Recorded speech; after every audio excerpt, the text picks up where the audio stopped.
ENC 1102 G17 or Glock 17 Gen 5 DE. So naka metal slide, polymer yung frame, threaded outer barrel with under rail for attachment, and then with Glock markings. And then magazine capacity is 26 rounds. So may Glock markings. And then may under rail na rin siya for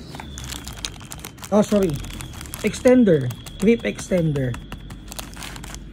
Shoutout kay Sir Alvin ng Pampanga. Okay, test natin guys.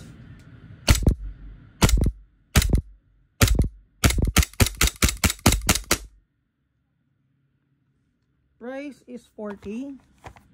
Kung may mga questions kayo and inquiries, PM lang kayo sa page namin, Mavs Hobby Shop.